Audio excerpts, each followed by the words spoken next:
After my husband passed away, my in-laws felt sorry for me, especially because I was pregnant. Out of concern for the family's legacy, they suggested that his twin brother take responsibility for continuing the family line. For both families, my sister-in-law, Maria, was furious. She accused me of being shameless, slapped me across the face, and fainted from crying and anger. That night, I stood outside my in-laws' door. I had originally planned to talk them out of this idea, to explain that it was unnecessary and unfair to everyone involved. But before I could knock, I overheard a conversation that made my heart freeze. My mother-in-law asked in a confused voice, "Colin, clearly it was your elder brother who died. Why do you insist on saying it was you?" A man sighed softly. "Maria's health has always been fragile. If she knew that Alex had passed away, she wouldn't be able to take it. And the truth is, the person I've always loved is her. I married Linda only to fulfill my elder brother's wishes. I have already given her a child. I don't owe her anything anymore. From now on, I will take care of Maria. On behalf of my brother, please, don't bring up this idea about continuing the family line again. It will only upset her." Only then did I understand. It was not my husband who had died, it was his older brother, Alex. The next morning at breakfast, I sat at the table with my in-laws and calmly said, "You've all been telling me to move on. I've thought it through. I've decided to have an abortion and start over." The man who had been gently serving food to Maria suddenly stood up. "Hello everyone. Welcome to my channel. Make sure to subscribe to enjoy heartfelt stories every day. Now, let's begin the story. After my husband's funeral, I found out I was pregnant. For the sake of the baby, I did everything I could to suppress the grief in my heart. I was terrified that my emotions might harm the child, but due to my husband Colin's weak sperm quality, the pregnancy was especially difficult. I needed daily hormone injections to keep the pregnancy stable, and I was so sick I could barely eat. The constant vomiting made me dizzy and weak. I had only been pregnant for just over a month and had already lost more than 20 pounds. I was barely holding on. My in-laws, watching me struggle, tried to convince me to get an abortion. They told me to forget Colin and start fresh, but I refused. Colin had treated me with nothing but kindness. I could not bear to give up the child he left behind. Originally, I was not even engaged to Colin. I was supposed to marry his older brother, Alex, but just before the wedding, I was kidnapped. For 3 days and nights, I was abused and humiliated. When I was finally rescued, Alex looked at me with disgust and called off the engagement. Soon after, he married Maria instead. It was Colin who had come to save me. Even though he was stabbed multiple times, he still shielded me with his own body and carried me home. Then, he knelt in front of my father, blood still on his clothes, and asked to marry me. He said he had liked me for a long time. Over the years, under his gentle care, I slowly healed. The shadows of that past trauma began to fade, but our happiness did not last. Just 3 years into our marriage, he was suddenly gone, killed in a car crash. My entire world fell apart. I even considered ending my own life, but then I found out I was pregnant. That child became my reason to keep going. He was Colin's only bloodline. Even if it meant risking my life, I had to protect him. At first, my in-laws accepted my decision. But during lunch the next day, they brought up something shocking. They wanted Colin's twin brother, Alex, to take on the responsibility of fathering a child for both families, to care for me and raise the baby. I was stunned. I wanted to reject the idea, but before I could say anything, Maria erupted. She slapped me across the face and screamed that I was shameless. She was already in poor health and did not give me a chance to explain. Her emotions overwhelmed her, and she fainted. Alex, clearly upset, carried Maria out without saying a word to me. Her slap triggered another episode of cramping. I was confined to bed for 2 days before I finally began to feel better. I did not blame Maria, after all.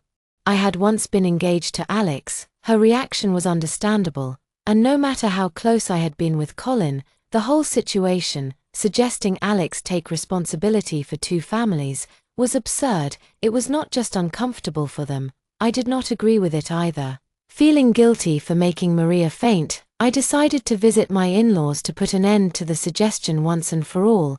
I also planned to visit Alex and Maria afterward to apologize in person, but when I reached their room, I overheard something I was never meant to hear. My mother-in-law's voice floated through the slightly open door. "Colin, clearly it was your elder brother who died.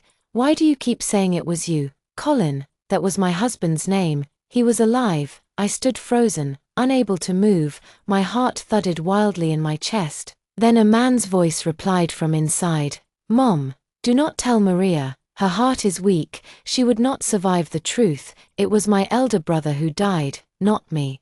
Her body clearly could not handle it. Alex. No, I should say Colin, my husband. Colin." He paused, let out a long sigh, and said, "The truth is, I have always loved Maria. I only married Linda to fulfill my elder brother's wish and make Maria happy. Now that I have given Linda a child, I have repaid everything I owe her. From now on, I will take care of Maria for the rest of my life on behalf of my brother. Please, do not bring up the idea of taking responsibility for both families again.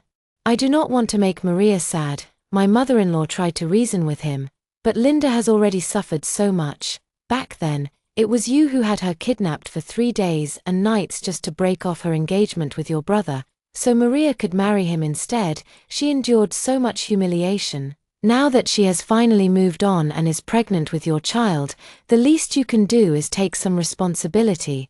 Colin cut her off impatiently. "Enough, Mom. I married her to make up for the past. Even though people laughed at me and called me pathetic, I took care of her with everything I had for 3 years. I helped her recover, helped her live a peaceful life. Is that not enough? Do you really expect me to repay her for the rest of my life? I have endured this for 3 years. I have been pretending for 3 years. Living with her has been a daily torment. Now, God has given me a second chance to be with Maria. I do not want to miss it." I could not hear the rest. My mind went blank, and my body turned cold, as if someone had plunged a knife into my chest. The pain was suffocating. I stumbled back to my room, realizing that my whole body was shaking and my face was soaked with tears. So the person who died in the car accident was not my husband at all, but his older brother, Alex, and Colin. His love, his tenderness, everything over the past 3 years, had all been a lie. The person he truly loved had always been Maria. Even worse, the person who arranged my kidnapping all those years ago was him. He had done it just to push me out of the way, to let Maria marry his brother. If they did not want to go through with the engagement, they could have ended it properly. But instead, they chose to ruin me. What was even more absurd was that I had seen him as my savior, even willing to risk my life to give birth to his child. I tried my best to calm myself, but the hatred and pain kept pouring out. My tears would not stop. The next morning, I went downstairs with red, swollen eyes and a pale face. I saw Colin carefully helping Maria with her breakfast. They sat close together, sharing quiet affection. From a distance, they looked like a perfect couple. I clenched my fists. The pain in my palms helped clear my mind. Maria soon noticed me. She glanced at my messy appearance and smiled faintly, her eyes filled with pride. Then, as if to show off, she nestled into Colin's arms and acted coy. Colin's attention was completely on her. He gently helped her eat, tender and attentive. Not even realizing I was there, I lowered my eyes and looked at the way he smiled at her. That kind of warmth, that kind of care, I had never seen it in the past 3 years, not even once. I placed my hand over my belly and sat down calmly at the table. I kept my head down and began to eat. I picked nutritious food and forced myself to eat more. I needed to stay strong. I would have the abortion, recover, and then make sure everyone who hurt me paid the price, twice over. After I finished eating, I wiped my mouth. Colin had just finished serving Maria. Only then did he look up at me. When he saw my pale face and swollen eyes, he was slightly stunned. For a moment, there was guilt in his expression, perhaps thinking I had cried over his supposed death, but it faded quickly, replaced by coldness. "Sister-in-law," he said harshly, "I understand you are sad about Colin's death, but I will not take responsibility for both families. My heart belongs to Maria, and Maria alone. I cannot give even a little bit of it to anyone else." Maria looked even more pleased with herself, but on the surface, she feigned concern. "Sister-in-law," she said softly, You did not cry all night just because my husband won't take responsibility, did you? I am sorry, I acted rashly yesterday, but he is my beloved, I cannot compromise." Her voice trembled slightly, tears gathered in her eyes again. She clutched her chest as if overcome with emotion. Colin gave me a fierce glare, then turned to comfort her gently. "Do not worry, Maria, you are the only one I love. I would rather die than ever touch another woman." How ironic. Then what about the child in my belly? Did it just appear out of thin air? But I said nothing. He was already dead to me. I took a deep breath and steadied my emotions. I refused to look at the loving couple any longer. "Do not worry," I said calmly. "The idea of taking responsibility for both families is ridiculous. I will never agree to it." Colin turned to me in surprise. He had not expected that. I looked up and saw my in-laws slowly making their way downstairs. They had clearly heard everything I had just said. Their eyes shifted toward my pale face and tear-swollen eyes, each of them looking at me with visible pity. My mother-in-law hesitated, seeming unsure whether to speak. "Linda," she began softly. I looked at my in-laws, and a surge of mixed emotions flooded my chest. Since marrying into their family, they had indeed treated me well. Their concern for me these past few days had seemed genuine.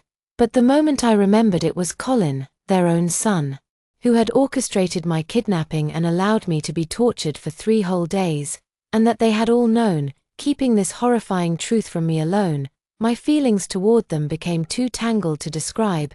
I could no longer bring myself to call them Mom and Dad. "You heard it all just now," I said flatly. "This idea of me taking responsibility for 2 families is ridiculous. I do not agree with it." My mother-in-law probably recalled what Colin had said the day before. She did not try to argue. Instead, she sighed deeply and said, "I know you loved Colin deeply and cannot let him go. That is why you would not agree to this. But, Linda, I really do feel sorry for you." She paused for a moment, then looked at Colin before turning back to me. Her tone grew more sincere. "Colin is gone now, but you are still here, still alive. Life has to go on. I hope you will stop dwelling on the past and try to move forward. You deserve to begin a new life." Colin and Maria, sitting beside her, both looked visibly relieved when I expressed my disagreement with taking on the responsibility. Their expressions lightened as though a weight had been lifted. But Colin's gaze was different, more complicated, unreadable. He stared at me for a moment, then, picking up on his mother's words, started to speak in his usual gentle, fake concern. "Sister-in-law, Mom is right. Colin is no longer here. No matter how much you loved him, he is gone. You are separated by life and death now, and there is no way for you two to be together again. You still need to live your own life. Let him go, for your own good, and his. Fortunately, he left you with a child. You can still live your life, raise the baby, and carry on his memory. For the sake of that child in your belly, you need to be strong, move on." As I listened to Colin's sanctimonious words, I could not help sneering inside. A child? Did he really expect me to give birth to his child? The thought was laughable. He was truly delusional. Though I was filled with contempt, I kept my expression soft and pretended to be moved. I followed their lead, replying gently, "You are right. I thought about it all night and finally figured things out. I was too stubborn before. I made you all worry." I lowered my eyes and added slowly, "Besides, since Colin had naturally weak sperm, and this pregnancy has been so difficult, maybe it is fate. Perhaps he is simply not meant to have a descendant in this life, so I want to respect the will of heaven and do as you all suggested. I will have an abortion, let him go completely, remarry, and start over."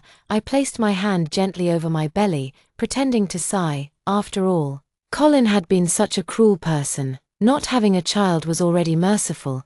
To be honest, I was even afraid that if I gave birth to his child, it might be born with deformities. For my own sake, and for the future of that unborn child, I could not allow this pregnancy to continue. When I looked up again, everyone around me was stunned into silence.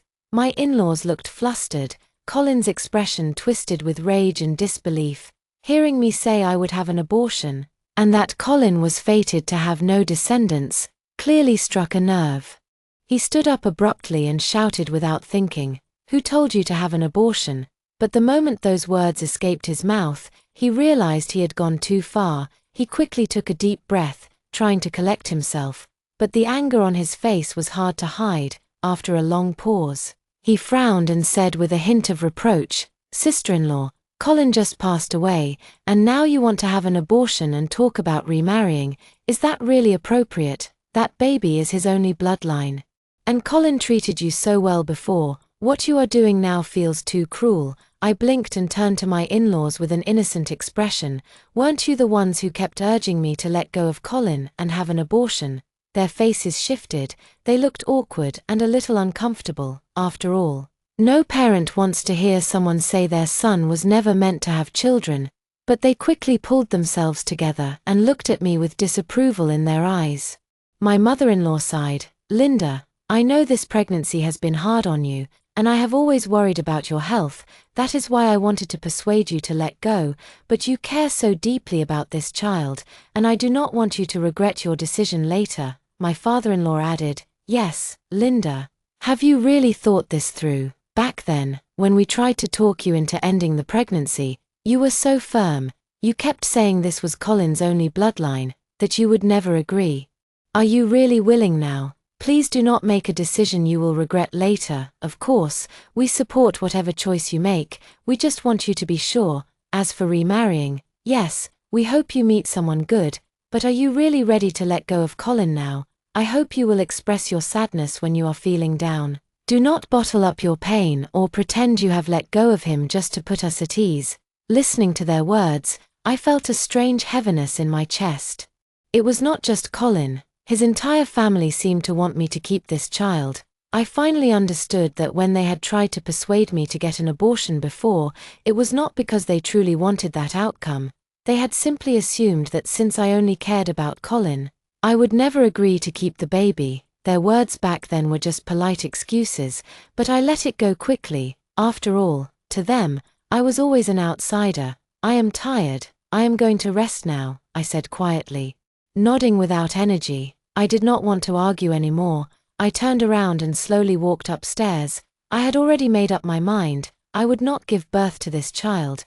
But with the way they were resisting now, I was afraid they would not let me have an abortion so easily. It seemed I had to find a chance to leave this house as soon as possible. As for taking revenge on Colin, I would take my time. Later that night, when I went downstairs to get a glass of water, I overheard a conversation between Colin and his parents in the living room. "Mom, we absolutely cannot let Linda have an abortion," Colin said. I stopped in my tracks, heart beating faster. I have naturally weak sperm," he continued, his voice a mix of shame and urgency, "and Maria's health is fragile. She cannot handle a pregnancy. Now that my older brother is gone, this might be the only child I will ever have. If Linda goes through with the abortion, our family might never have another heir." He paused and then added, "If she does not want to raise the child, we can have the baby and let Maria raise it. She has always longed to be a mother but has not been able to have children because of her health.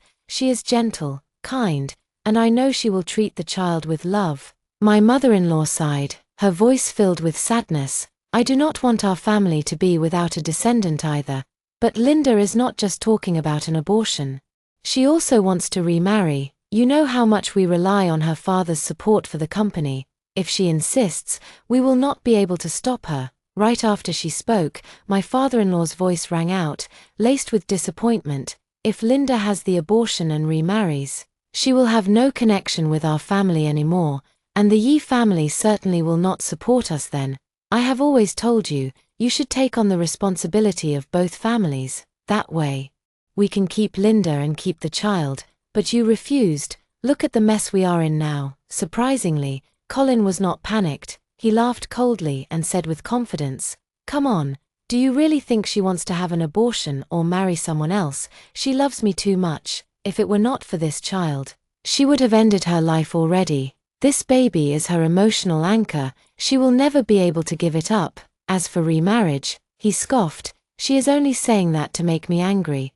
Who else could she possibly love besides me? Do not worry, she will not leave. She will give birth to the child and stay part of this family." Listening to his smug certainty, I could not help but laugh bitterly in my heart. What people say online is true, men can be so shockingly ordinary, yet endlessly confident. My mother-in-law was quiet for a moment, then slowly nodded, seeming to accept what Colin had said. She is acting very strangely today. It must be just a tantrum, she said.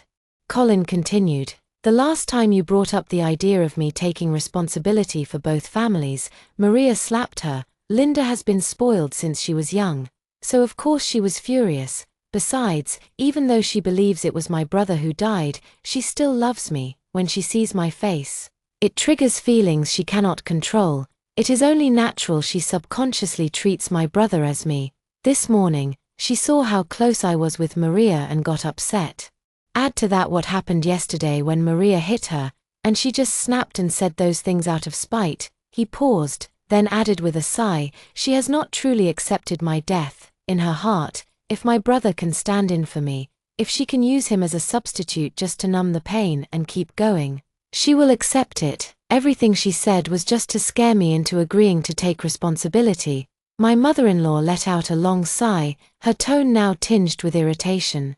Linda is also at fault here. If she wants something, she should say it openly. Your father and I have always treated her like a daughter and would have done anything to help.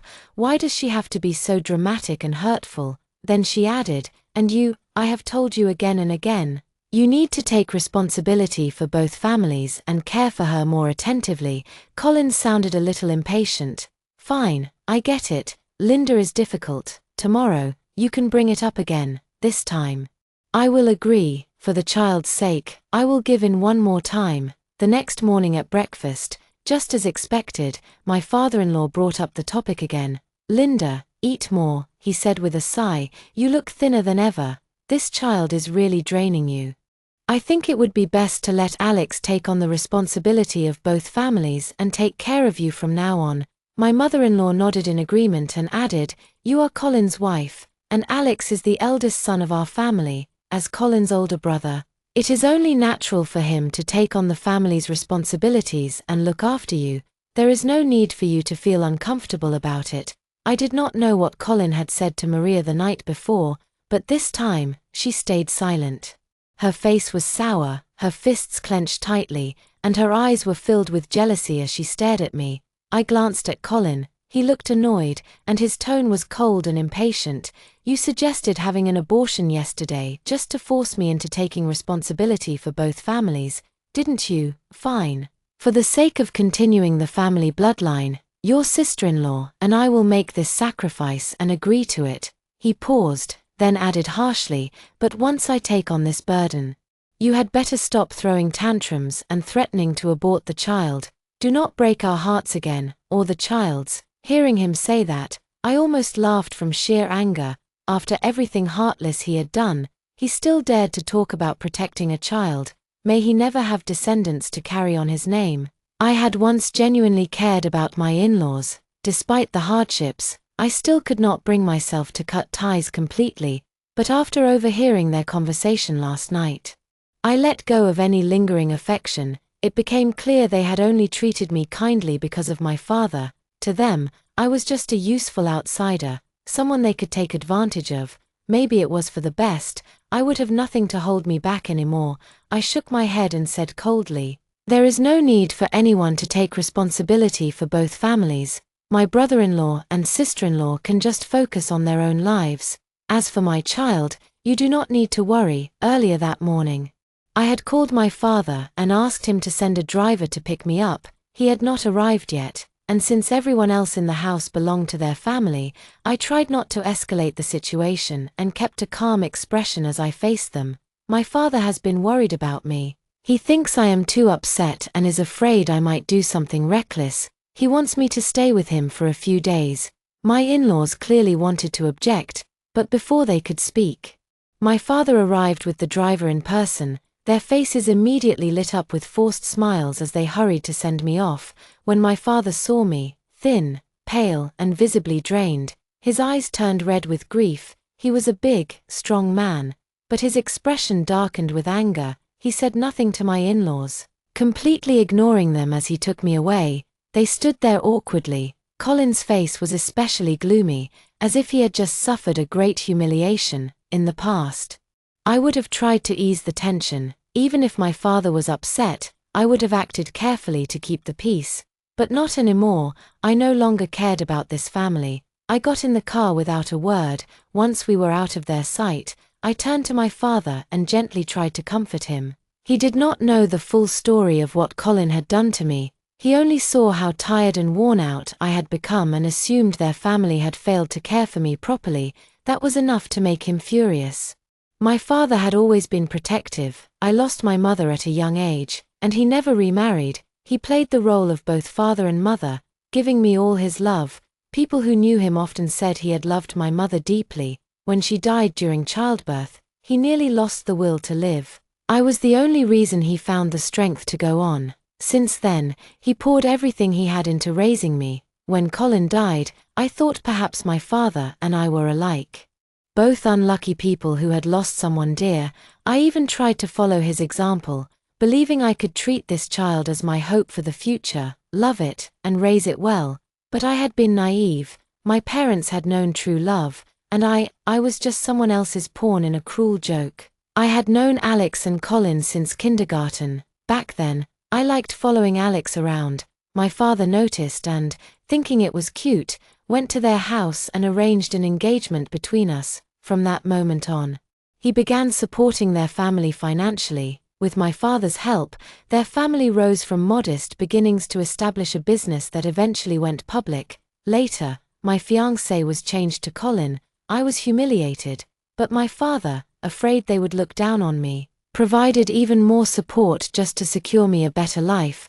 That support continued for years. Their family had grown used to the benefits. No wonder they were reluctant to let me go. They had used me for so long and hurt me so deeply. But now, I would make sure they paid back everything, with interest. Yesterday, I had already contacted a private investigator to monitor their every move. Around the clock after I left, I heard Colin, who rarely lost his temper in front of my father, kicked over a table in rage. She did it on purpose, he shouted. She deliberately called her father here to pressure us. I already agreed to take on the responsibility of both families. Why is she still doing this? My mother-in-law sighed and said, Linda has been spoiled since she was a child. Maybe it was your tone. You sounded unwilling, and Maria even dared to hit her. That must have made her upset, so she called Mr. Yi. Let her stay at her father's place for a few days. The medical care there is better anyway, and it is safer for the baby. Yes, it would be better for the baby, and better for me, too. After a few more days, we will go and pick her up. My mother-in-law said calmly, when the time comes, speak gently, and bring up the matter of continuing the family line again. Once her anger cools and she sees how sincere we are, she will come back. Colin gave a cold snort. She made such a scene and threatened us just to force me to beg her to let me take on the responsibility for both families. Fine, for the sake of the family and the child, I will make that sacrifice again. My father-in-law frowned. This Linda is truly too pampered. One small disagreement, and she drags the whole family's dignity through the mud. No wonder both Alex and Colin dislike her. Luckily, Ely loves Colin so deeply and is willing to compromise for him. Otherwise, no one in this family would know how to deal with her. Colin sneered, her love, who cares? Maria is 100 times better than her. Give it another month. Once she starts to panic, she will stop playing hard to get and come back on her own. As he spoke, the entire family nodded in agreement. I stared at the video in silence, the one secretly recorded by a private investigator I had hired. Watching the family plot behind my back, I could not help but laugh, over and over. Did they really still expect me to give birth to a child for their family? That same day, I sat down with my father and told him about my decision to get an abortion. My father knew how painful this pregnancy had been for me. He had watched me suffer, and the moment I said I wanted to end it, he immediately agreed, without hesitation. He began arranging the best doctor to handle the procedure. I also told him there was no need to protect their family anymore. They did not deserve any more of our kindness, or our help, of course. I did not mention to him that Colin had once arranged for me to be kidnapped and humiliated. If my father found out, given his temper and how much he cared about me, he would not hesitate to take revenge, and frankly, Colin was not worth the risk. I would make him pay, but in my own way. After the abortion, I spent a month recovering. I no longer needed daily injections, and the constant nausea disappeared. My body gradually returned to normal, and I started gaining weight. My health improved significantly. Seeing my condition improve day by day, my father was overjoyed. When I told him I had truly moved on from Colin, he became even more enthusiastic. He immediately started arranging blind dates for me. He said he wanted to find a handsome, gentle man to marry into our family. I was a little overwhelmed. I was not ready to meet someone new, but I could not say no to my father. Word spread quickly. Every day, new men came to our home, lining up outside the villa just to meet me. In just 1 month, without the support of the Yi family, Colin's family began to fall apart. They could not hold on any longer and finally came to see me, Colin included. As fate would have it, when they arrived at the entrance of the villa, they happened to run into the crowd of men lined up for interviews to marry into our family. Colin stared at the group in shock. What is going on? Why are there so many people here? It's such a mess. He tried to move forward, but the crowd blocked his way completely. As he attempted to push through, a man grabbed his arm and said impatiently, "Hey, are you here to marry into the Yi family too? For Miss Linda, you need to line up. We have rules. No cutting." Colin and his parents were completely stunned. Colin looked around and asked, "Marry into the family? Which Miss Linda?" The man gave him a strange look. "Who else? Mr. Yi only has one daughter, Miss Linda. I heard her husband passed away not long ago. Now that she's single again, a lot of people want the chance to marry into her family. See all those guys? They are here for her." He pointed at the line stretching far beyond the gate. Colin's face twisted, as if he had just swallowed something rotten. "What are you all thinking?" He scoffed. "Linda is still pregnant with her late husband's child. She still has him in her heart. There's no way she would be looking for another man. You should all go home." The man shook his head and replied, "You must be out of the loop. Miss Linda already had an abortion. Mr. Yi has publicly announced that she is ready to move on. That child is gone. Now everyone has a chance." The words "had an abortion" hit like thunder. Colin, his father, and his mother all gasped in unison, their expressions instantly darkening. Colin snapped, "Impossible. She loved that child more than her own life. She would never, never let it go." Then, turning to the crowd, he sneered with contempt, "Even if she were available, are you people out of your minds? She was kidnapped before, humiliated, and she's already damaged goods. Now, on top of that, she was pregnant with another man's child, and you still want to marry into her family? Are you addicted to being cuckolded?" The moment those words left his mouth, the expressions of the men in line changed. One of them stepped forward, his face filled with anger. "Watch your mouth. Miss Linda was a victim. How dare you speak about her like that? I had heard people say that when she married into your family, she was devoted to her in-laws and attentive to her husband, a rare, truly good woman. And yet, you dared to slander her like that. That is outrageous." "That is right," someone added. "Let's teach him a lesson." Colin was held down and beaten by the angry crowd. In the end, he had no choice but to quietly queue up like everyone else. No one dared to leave, fearing they would have to start over if they came back later. I heard that by the time it was finally Colin's turn, it was already the 3rd day. He and his parents had waited outside without sleep for 3 days straight before they were finally allowed into my villa. As soon as she saw me, Colin's mother began to complain, her eyes red from crying. "Linda, those people outside are like bandits," she said. "Look at what they did to Colin. Even your father made things difficult for us.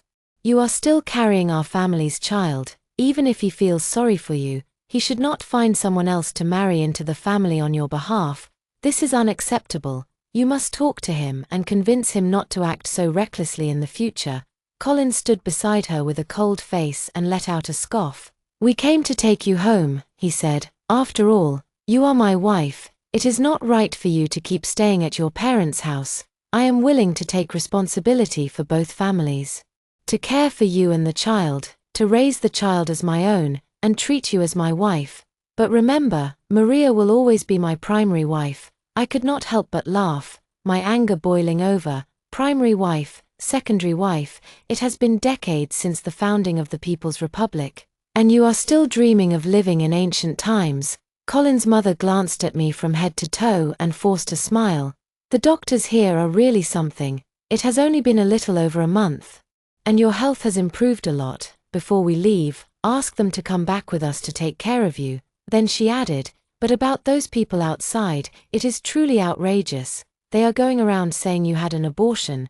That is not just insulting, it is evil. At that moment, I finally broke my silence. They are right, I said. I did have an abortion. I have let go of Colin, and I am ready to begin a new life. As soon as I said this, the expressions on all their faces changed completely. What did you say? Colin asked, his voice trembling. His mother quickly added, Linda, do not joke about something like this. I looked at them coldly and said without emotion, the child is gone. Colin is gone too.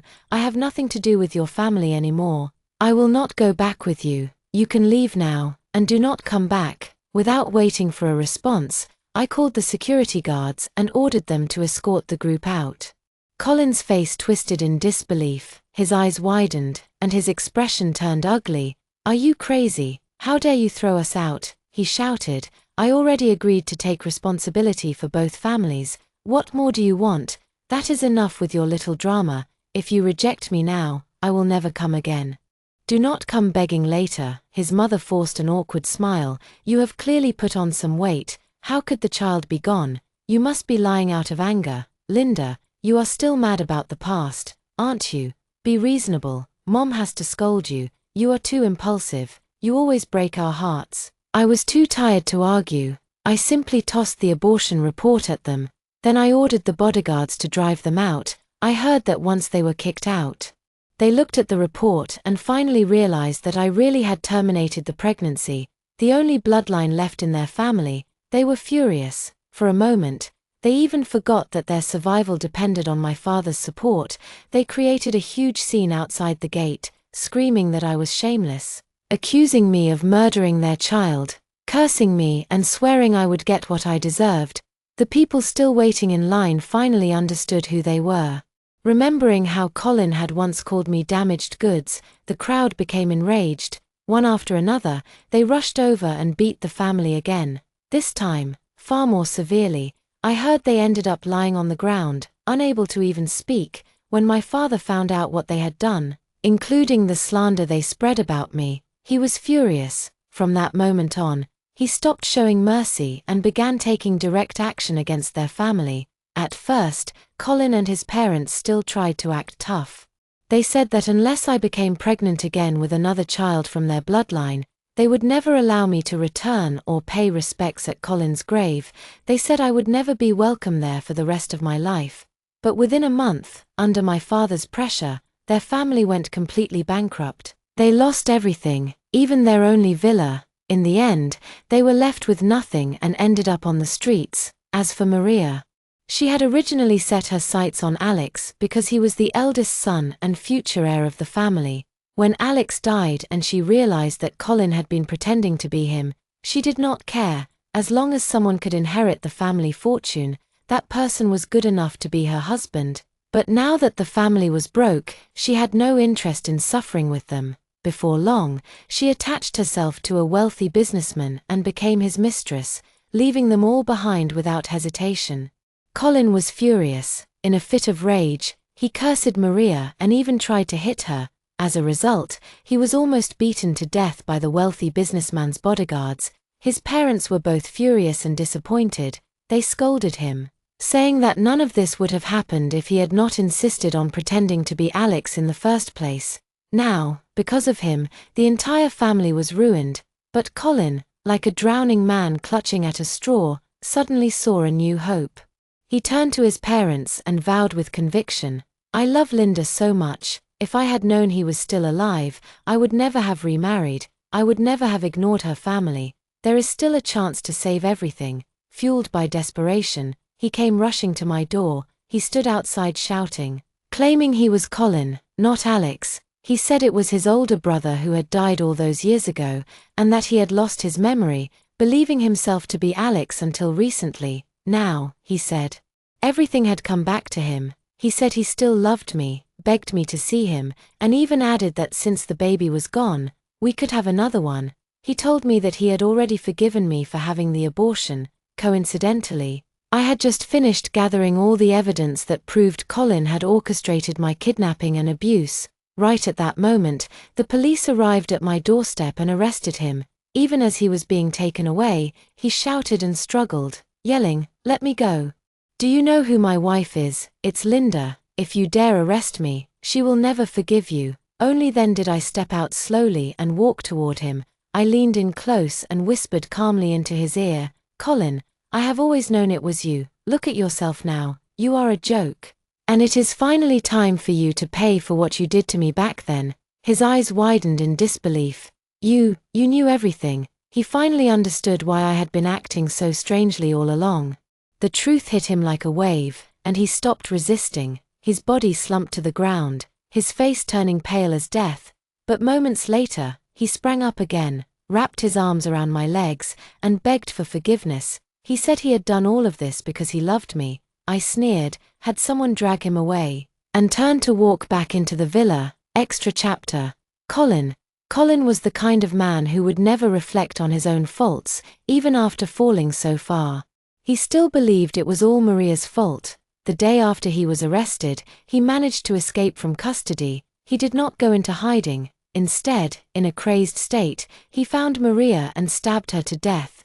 When my father learned that Colin was the one who had ordered my kidnapping all those years ago, he was livid. He wanted to break into the prison and tear Colin apart with his own hands. He was also furious that I had never told him any of this, but I smiled and stopped him gently. "Dad, someone like him is not worth it." Then I leaned in and whispered something in his ear. He burst into laughter, clapped his hands, and finally gave up the idea of taking revenge himself. With my father's influence, Colin's death sentence was reduced to life imprisonment. After all, death would have been too easy for him. According to the plan I came up with, my father arranged for Colin to be placed with several very special cellmates.